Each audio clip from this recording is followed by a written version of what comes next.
Welcome and thank you for joining us today. My name is Mary Price. I'm the Events and Marketing Director at the Shingo Institute at Utah State University. And today we're excited to have Helen Zach with us. She's the Research Director at the Shingo Institute, Peter Hines, who is a Shingo Faculty Fellow and Shingo Academy member, and Juliana Salvadorino, who's working with the Institute as a research assistant. And today they're going to share with you the results of a recent research project that they conducted observing Gary Peterson, who is the Executive Vice President of Operations at OC Tanner.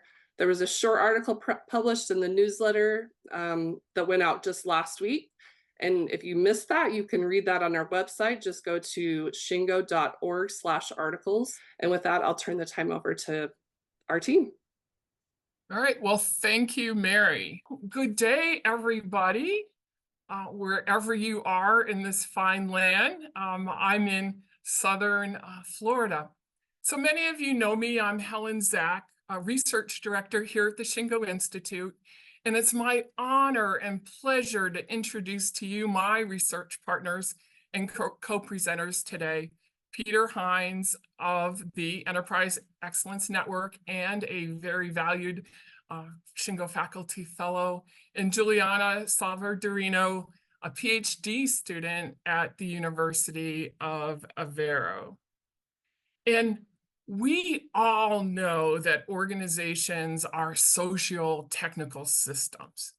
But what you may not know is that research on the Shingo model, organizational excellence, and lean the majority is all on the technical aspects. So for our research, we decided to focus on the human aspects by studying a leader in a Shingo Award recipient organization. So today, in our short 20 minutes, we're here to present some of our findings of our latest research on Shingo leadership. And our purpose is twofold. One, to provide you as leaders on your lean journey some insights, some information, and some knowledge that we've gathered, but also to provide some insights back to the Shingo Institute and back to the Shingo model so we can continue to improve the process of improvement. So we wanted to learn how a leader in a Shingo Award recipient organization, how they led. So we picked OC Tanner and Gary Peterson, and many of you might know him. He's been there for quite some time in many different roles, and an executive is the executive responsible for change. And back in 1999, OC Tanner was a Shingo Prize recipient, and they've continued their journey to today. So as we embarked on this research project, we asked people that worked for Gary, with Gary, to help describe him. So this was just to get us to get to know you and you to and just a little bit of insight. And so this is just a quick summary in a word cloud. The key words: humble, caring, genuine, passionate. So think about your leadership. Do these words describe them?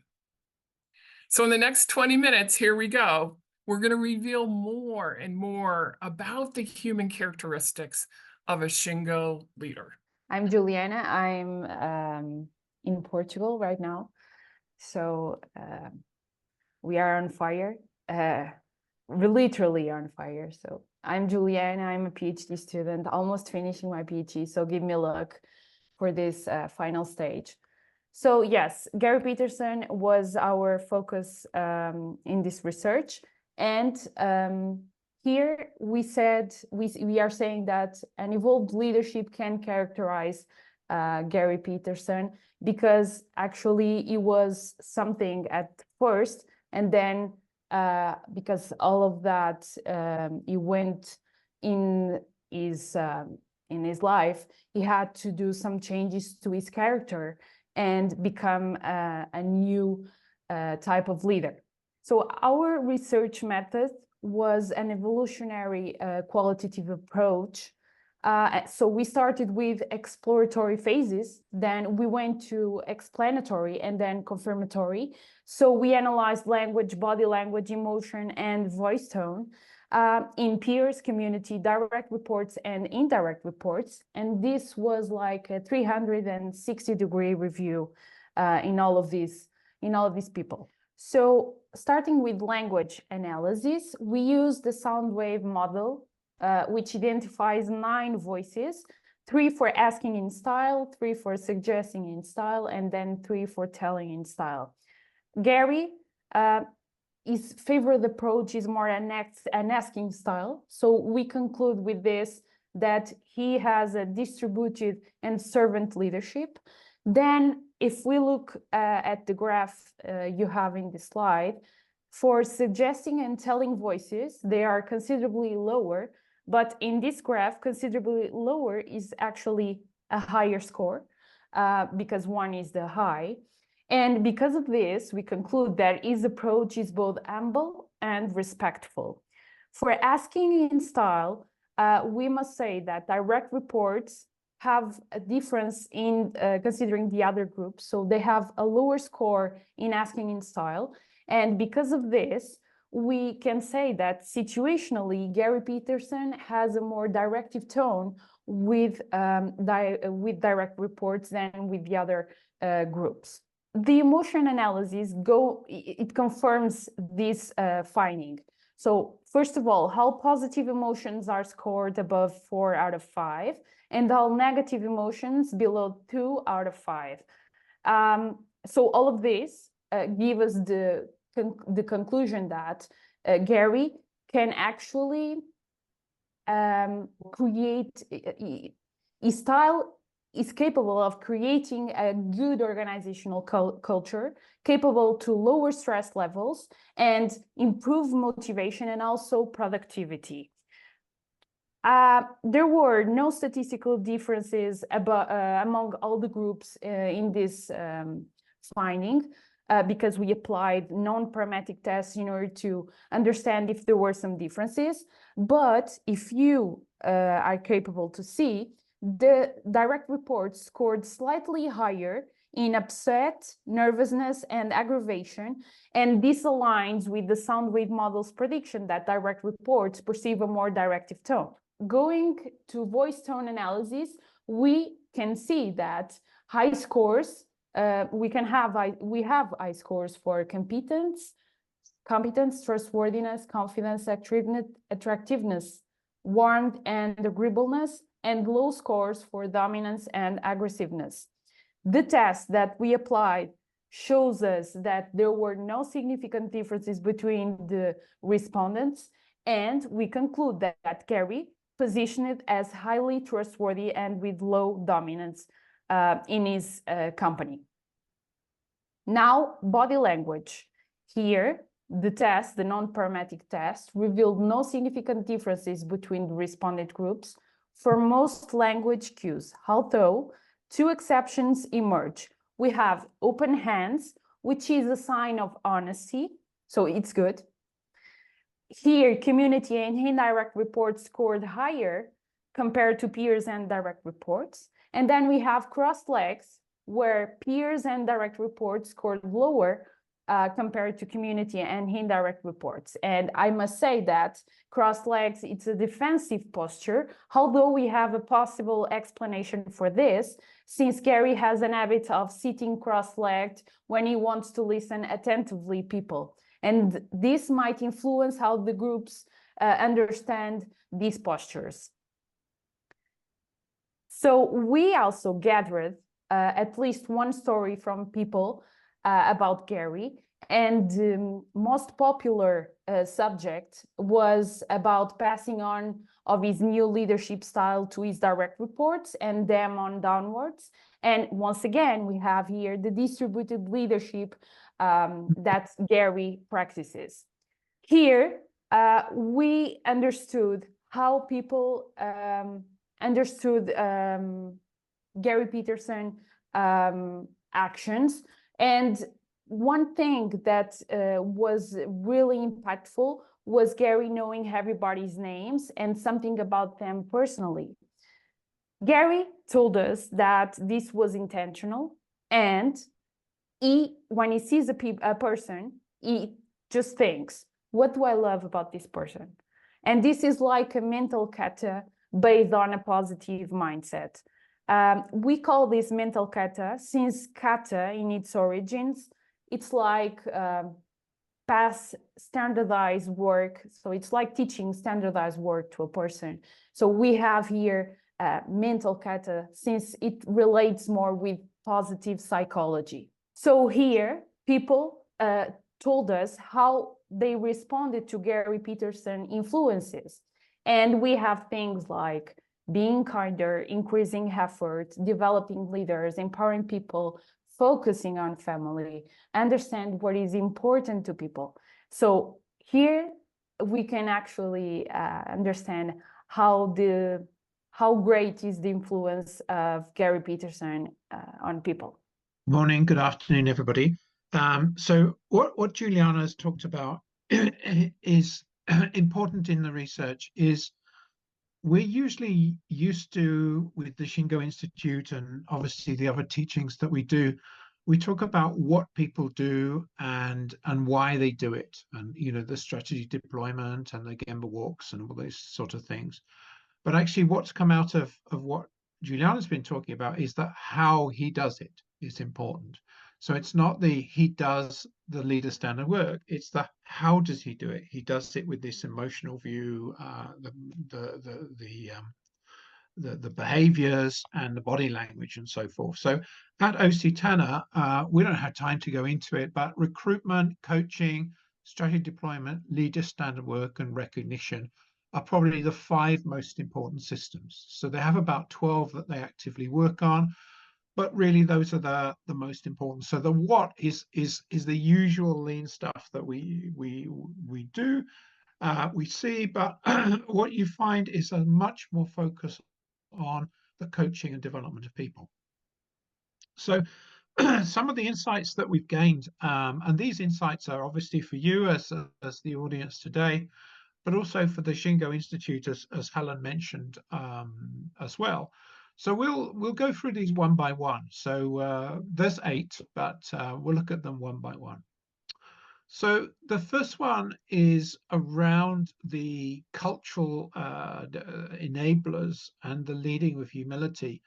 And so what we really find is that the respect every individual is like a supra principle. So in other words, all the other principles, if you like, are within the respect for every individual. So if you take the Toyota approach, we traditionally focused on the continuous improvement side, if you like, the lean tools and techniques. But in fact, it's the respect every individual, or respect for people, as Toyota would say, that we feel is the differentiate between this organization and what Gary does.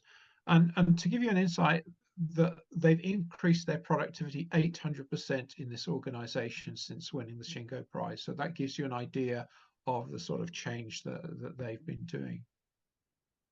The second insight that we've gained is that in Lean, we focus on, if you like, a lot of the value stream, or in this case, we call it the product value stream. So the usual sort of learning to see, tools and so forth that we're familiar with. But actually equally important is the life cycle of the people, or what we call the people value stream. So in other words, if you like, if you draw a value stream map and actually put people instead of the product as the focus on that, so the information flow from the team leaders through to the people, and the recruitment and the life cycle of people inside of that. And the scientific principle, which is usually applied to plan, do, check, act, and so forth, and the scientific side of continuous improvement, should equally be applied to the people side. So, but the science is different. So instead of it being around sort of PDCA, DMAIC, and so forth, it's actually behavioral science and neuroscience and so forth, very much as Helen was saying at the beginning, the cultural enabler side of things. So that's the second insight that we have. The third insight is, if you like, before you can focus on the behaviors, is you have to have the right mindset. So when we actually analyzed what OC Tanner was doing and how they were doing it, before they focus on the behaviors, and actually various behaviors are in their leader standard work. So what is differentiating them is, instead of the leader standard work being the technical side that Helen was referring to, it's the social side as well. So it's, in other words, that how do I do the behaviors? So the sort of things that Juliana mentioned, the, how do I behave when I meet a new individual? So I go through this mental kata, is actually important in terms of the behaviors. And actually that would be inside of, for instance, Gary's leader standard work, that type of activity to reinforce the fact that he needs to do it, and he checks that he does it. Before those behaviors is a couple of mindsets that are important, which Gary has instilled in himself, but also in the organization.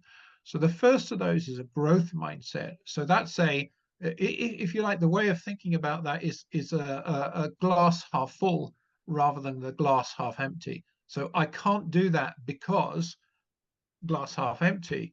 I can do that, and these are the problems that I need to overcome, is the growth mindset. So if always you get a positive mindset, then you have the potential to improve.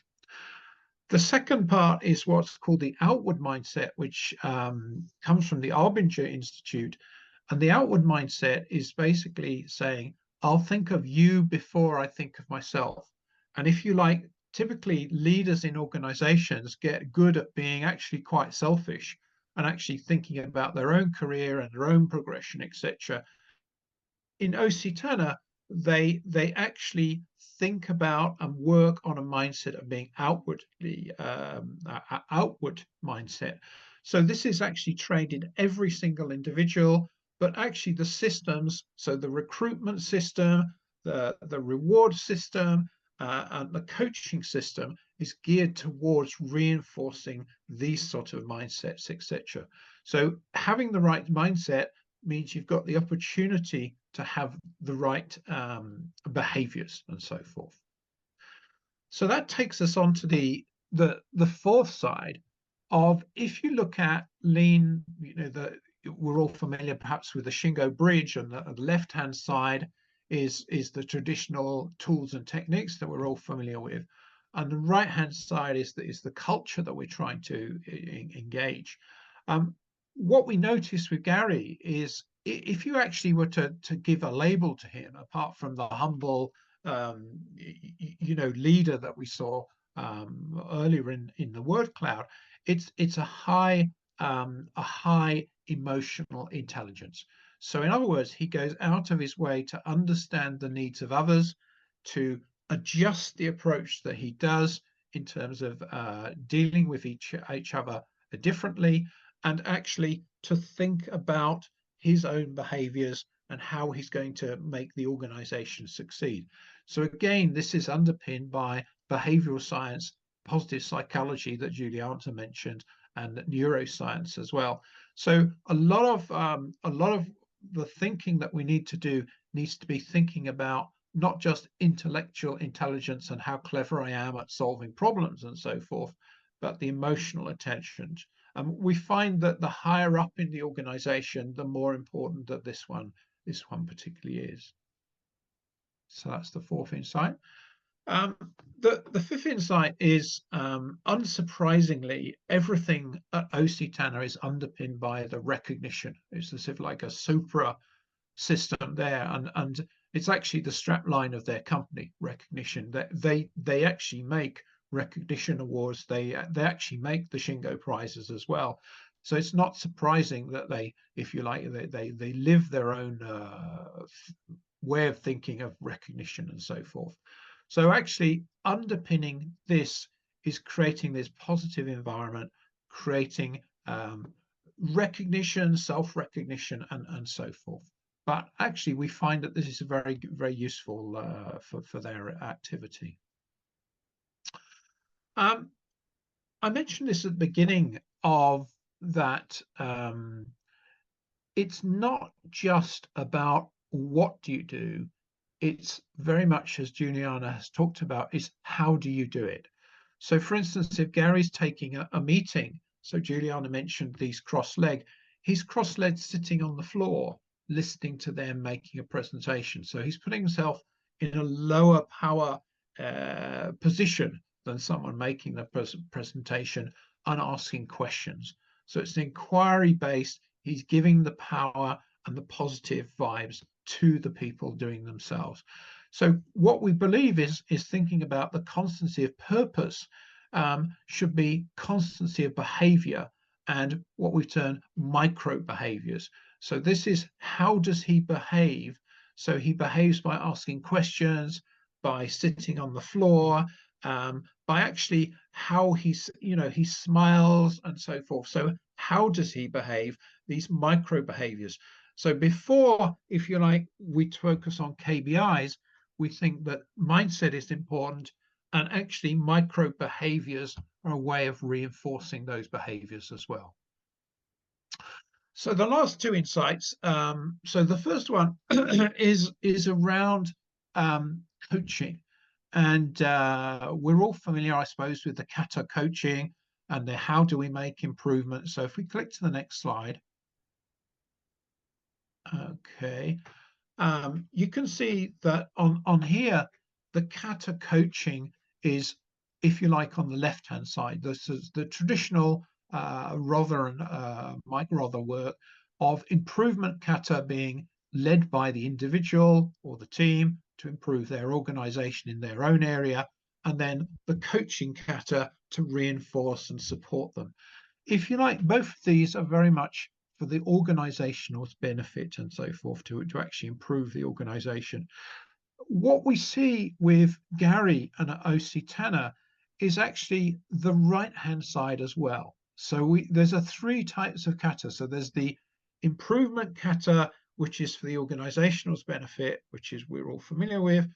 There's the mental kata that Juliana mentioned, but there's also this, if you like, personal kata, which is about the individual understanding what do they need to grow and develop, and how are they going to develop for their own benefits and so forth. So what do they need to do in terms of self-help to actually develop themselves? And then what does the leader need to do? So Gary with his people and so forth down the organization, of coaching them for their development, not development for the organizational's benefit, but for the individual's benefit. So you get a much more genuine situation where the individual is seeing that they're being benefited for themselves, producing a high level of motivation for the individual. So you go round OC Tanner and you get an incredibly motivated people. Doesn't matter who you talk to, everyone is just, you just want to hire them all. That's really as you go round. So that leads on to the last insight is there's no way that Gary with 450 staff, something like that, could actually do this on his own. So we mentioned the term distributed leadership. What we mean by this is that the main benefit of what Gary has done isn't Gary with his team of about 14 people and how does he lead them, but he has actually taught and developed his people on how to lead. So some of the behaviors that we were seeing that were influenced by individuals goes down to the next level. So when you look at these 14 individuals, they're like mini Garys, if you like. They're all like a Gary, if you like. They behave like Gary and so forth. They act like Gary. So and then you look at the next level and the next level, and you go down to the shop floor, and the group leaders and the team leaders, they're all acting in a similar way. So this cascading of leadership, we need to bring into the Shingo approach a lot more of how do you actually cascade this down the organization as well. So that's the I think that's the last insight. I'm going to hand back to Helen for the last little bit. Okay. So I know this was a quick 25 minutes, but if you want to learn more, we'll be in Manchester next month, sharing even more information that we gathered in our research at a European conference. We'd love for you to join us. And then with that, a big thank you to you for your time today. I think we have a few minutes for questions. We do have a few minutes for questions, but first of all, thanks so much to each of our presenters. This was great information. I'm excited to learn more as well. If anybody has a question they'd like to ask, feel free to go ahead and ask it in the Q&A, and we'll just wait for a few minutes. We did have a question about the slides. Yes, we'll be sharing the slides. I'll send those out probably in the next couple of days once we get the video processed. So, okay, so we have our first question. Where would you suggest a leader would start to try to become a Gary leader? Because he's been at this for 30 years.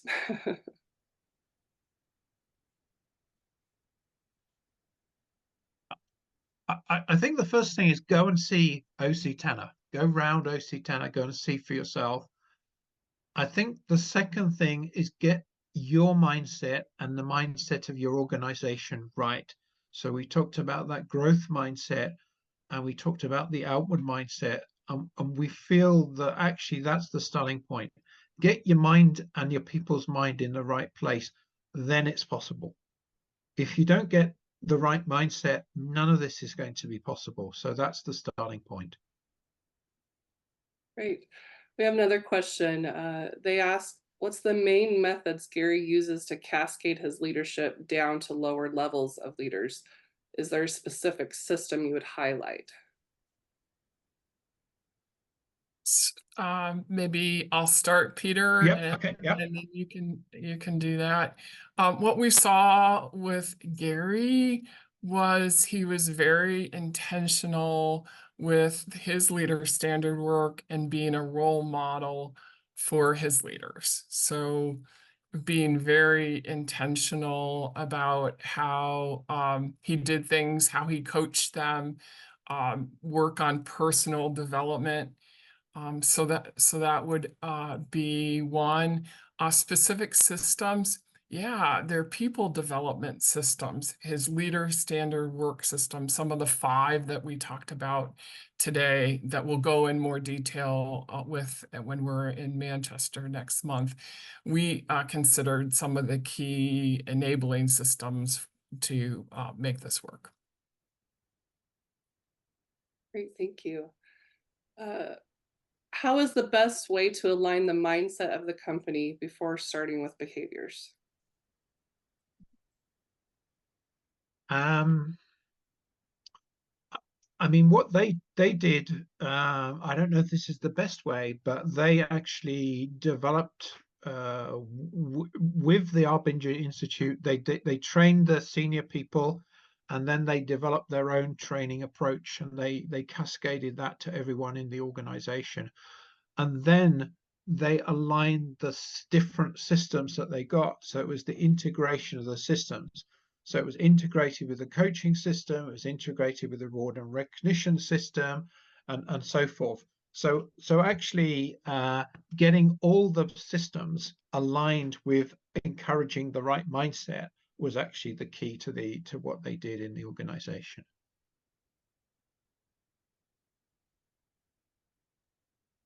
Are the mindsets, growth, servant, respect exclusive to lean management frameworks, or are these applied more broadly? And what makes them great fit with lean?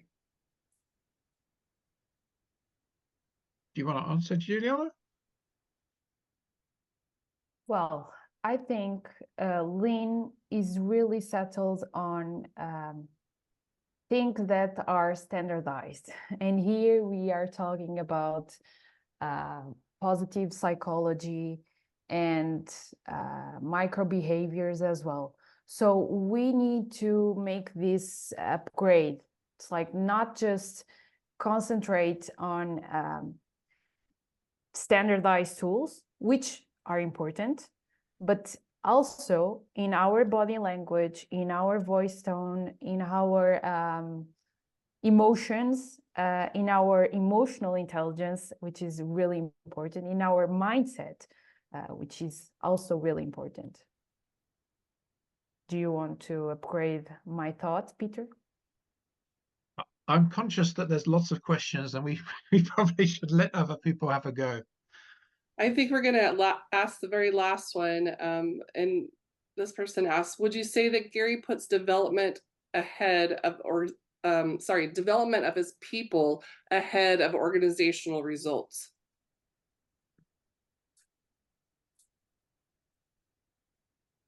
That's actually a very difficult one to answer. I would say yes, because he thinks, I don't know, speaking for him, but he thinks he'll produce better results by doing so. I would say. But he actually pays a lot of attention to results as well. But results on outcome, whereas working with his people is the is the input into the results and so forth. I would agree with you on that. All right, I think that's all that we have time for. I know there was several other questions that we didn't get to. I will send those questions on to our guests today, and they can get back to you with that. And if I would encourage you once again, if you want to learn more, please come to the conference in Manchester. We'd love to see you there, and we'd love to meet with you one-on-one and talk to you more about this. So anyway, thanks to everyone for joining us. Thanks to our guests today. I appreciate your time, and we'll see you again soon.